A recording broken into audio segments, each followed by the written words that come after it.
Beralih ke informasi lainnya, pemirsa kambing bantuan Dinas Pertanian dan Peternakan Kabupaten Kulon Progo, Yogyakarta pada Sabtu sore positif penyakit kuku dan mulut.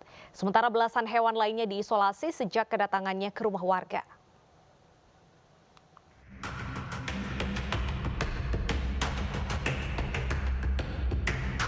Warga desa Pandowan, Kabupaten Kulon Progo, Yogyakarta khawatir setelah adanya temuan kambing milik warga yang tiba-tiba lemas dan tak bergerak.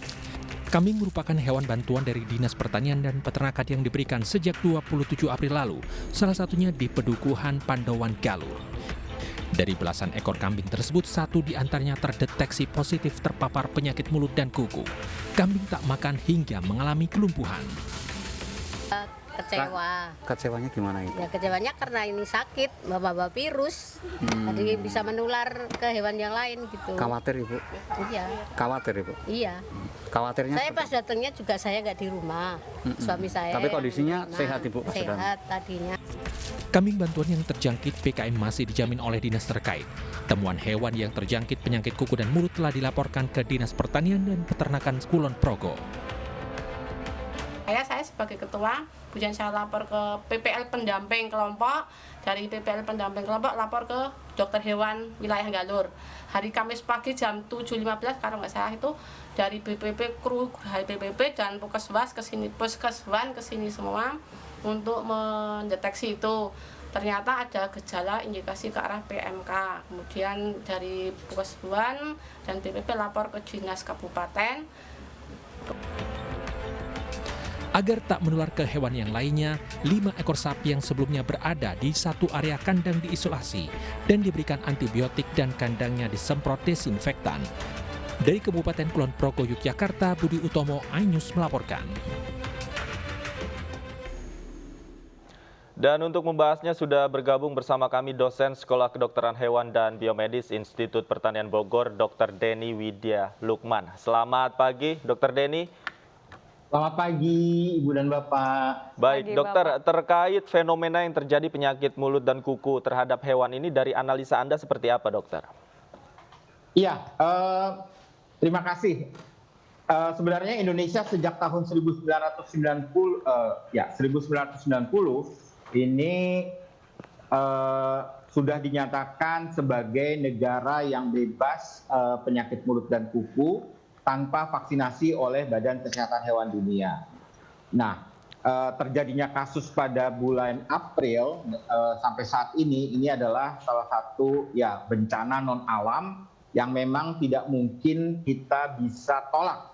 Karena kita juga tidak bisa menolak luasnya negeri ini terhadap kemungkinan masuknya terutama hewan-hewan yang hidup ya, yang dimasukkan dari luar Indonesia melalui jalur-jalur masuk yang tidak terawasi.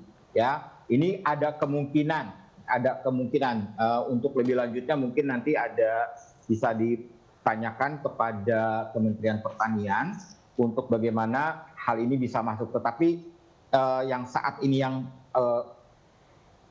harus kita lakukan adalah kita bersama-sama memerangi dan melakukan tindakan pengendalian terhadap penyakit ini. Karena penyakit ini seperti kita ketahui sangat cepat sekali menular antara hewan.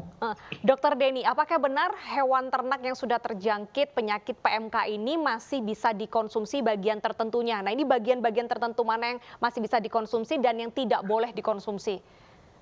Baik, pada intinya kalau saya mengatakan bahwa penyakit mulut dan kuku ini bukan masalah kesehatan masyarakat dan bukan masalah keamanan pangan. Artinya kalau kita mengonsumsi daging, susu, jeroan yang sudah dimasak ya dengan baik atau dengan cara memasak makanan Indonesia, maka sebenarnya kita aman bukan karena dari virus PMK, tetapi juga dari kuman-kuman yang lain terutama.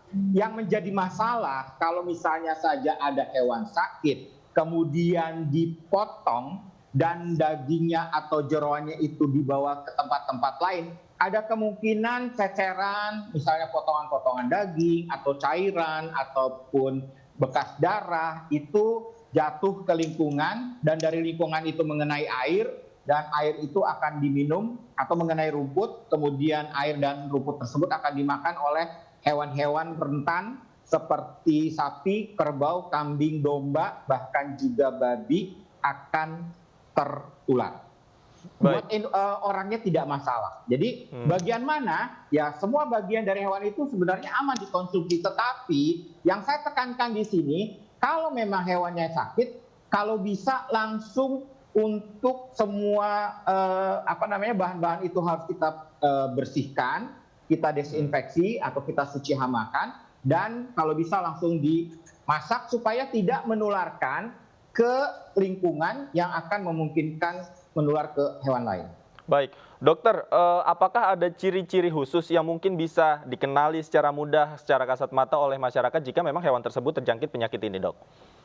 Ya, kalau untuk pada hewannya bisa, terutama terjadinya pertama itu diawali dengan hewan lemas ya, kemudian yang kedua demam, tapi ini memang agak sulit karena harus dilakukan pemeriksaan oleh dokter hewan. Tetapi munculnya misalnya luka di kaki, kemudian di mulut seperti sariawan, dan juga kalau di sapi perah itu di bagian putingnya dari ambing. Nah itu ada kemungkinan cirinya ke sana, apalagi kita tahu kalau kita itu berada di daerah yang ada kasus PMK-nya.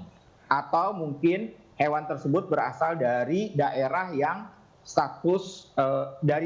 berstatus ada kasus PMK. Baik, terima kasih Dokter Denny atas informasinya. Semoga ini bermanfaat bagi pedagang dan juga masyarakat ya. Betul. Jika memang hewan ternaknya sakit bisa langsung disembelih dan dikonsumsi dengan baik, dimasak dulu secara matang. Asal di bawah dilaporkan, terlebih dahulu dilaporkan. Jadi nanti yang akan memutuskan dan dikawasi oleh dokter hewan ataupun tenaga kesehatan hewan dari pusat kesehatan hewan ataupun dari dinas. Baik, yang terpenting dilaporkan agar bisa diawasi ya dokter. Terima kasih sekali lagi dokter atas waktunya sudah bergabung bersama kami di iNews Siang. Selamat siang.